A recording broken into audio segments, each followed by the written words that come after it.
What is going on, everybody? Got another 2 card shows in one video for you guys. One of these was the Shipshewana card show, and one was in Columbus, Ohio. This one right here that you're seeing is Shipshewana. You may have seen it on some other people's channels. It was crazy busy, and this was a couple hours into the show, so this was kind of in the middle of the day. It was absolutely crowded. The promoter always does a fantastic job of getting truly. Here's some of the stuff that we picked up, and I'll show a bit more later in the video. Moving on to Ohio, I tried to get a few clips of the table so you guys could kind of see what it was like. These are easily 2 of my favorite shows to hit if I'm in the area. Both of these shows are definitely worth hitting every time they go on. The one in Ohio is every other month, and Shipshewana, I believe, is like 4 times a year. Here's one of the coolest things I saw at the shows. This is one of my favorites, the pack of 67 tops, PSA slabbed.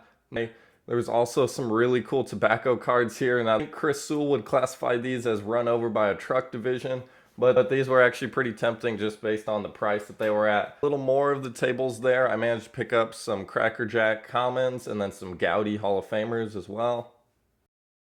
And then in this clip here is just a couple of the things I managed to sell throughout the week. Now let's check out some of the stuff that I got. All these have already been repriced because I'm going to set up at a show soon, so ignore all the price stickers. Got a 67 Mansell. That one's an awesome PSA 6. Super tough grade. Got a 65 Topps Maze, also in an SGC 6. 53 Satchel, one of the most awesome looking cards of all time. This one's really sharp. The edges, this is something I always look for in the 53 Topps, is this kind of bottom edge right here. If that's super clean, the corners are pretty sharp, I don't mind buying it even in low grade. It's got some creases here that you can't really see, and then the staining in the corner. It's a 57 Topps Mantle. This one's kind of a similar story. I don't mind buying these ones that present pretty well.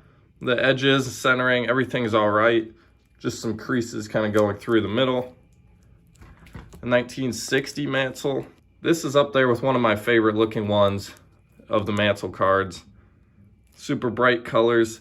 This one isn't the greatest example, but having any of them is pretty nice. The 54 Topps Maze in a 1. And a 1968 Topps Maze in a 5.5. So that was the stuff I got in Shipshewana. So let's go ahead and take a look at the stuff from Ohio. So in Ohio, this is one of my favorite shows. I always go to this one. It's every other month, and there's just an insane vintage selection there. It's about 50-50, which is a lot more vintage than you're going to see at most shows. So you got a 69 Mantle there. 68 Mansell, 64 Maze. One's got kind of some sun damage. Looks like someone left it out in a window or something. 59 Mansell, 57 Ted Williams. This is what, his second to last card. Pretty cool looking card. 68 Gibson in a 7. 58 Ted Williams in a PSA 5, so we got the second to last and last Williams cards of his career. Got a Pee Wee Reese, this one's in an 8. This one's super sharp. Aparicio rookie in a 7. I love this card. The only Hall of Fame rookie in the set from 1956, so if you are building a set from the 50s, it's definitely a good one to go for. Other than the Mantle, there's not really any crazy cards in it as far as price-wise, but they have some of the most awesome designs of any set ever made. Nolan Ryan rookie, never bad to have one of these at all. I've had a handful of these, and people always love them, so had to get another one. And finally, we got this 59 Mantle All-Star. This is a high number. It's a little bit tougher than the other cards in the set, and it's not a bad-looking card at all either.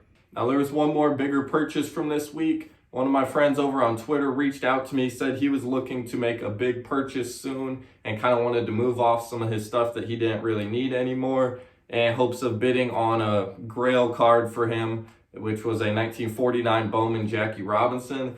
So let's go ahead and check out some of the stuff he sent my way. Included in the package he sent me was a whole bunch of goodies. Right here we have an entire Roger Maris run minus the rookie. So we have every other Roger Maris card. Got the 68 tops, 67. We'll just go through them one by one. They're all kind of 4s to 6s, pretty good shape. Here we got a 66, 65, we're going backwards in order. 64 Maris, 63 Maris. This is one of my favorite looking ones of his. The 63 set's always pretty tough to get in good condition. Another set that's tough in good condition is the 62 here. 1961, 1960, such a cool looking set. And the second year Maris, 1959 tops. Another piece of that deal included a almost complete 1948 Bowman set. It was just missing like 5 or so of the stars. But for some of the graded stars, we had Johnny Mize in a 4, Ralph Kiner in SGC 3, and the big one, we got Stan Musial, Stan the Man, SGC 1. Doesn't look bad at all though. The front is actually pretty nice. There's some small staining on the back, but the front does present pretty well. So if you're building a 48 Bowman set, I have basically all the commons here. Go ahead and reach out to me. I'd be happy to make a deal on the commons or some of the stars if you needed those too. And there was 2 more cards that kind of sealed the deal. We had this 1955 Golden Stamps Jackie Robinson. Awesome looking kind of blue sky background. Not one that you find super often. So I didn't mind grabbing it up, as well as this Exhibits Jackie Robinson. These ones are always pretty tough to find. Lots of people like them, so I figured I would add those to the deal there. And shout out to him for making a smooth and easy transaction.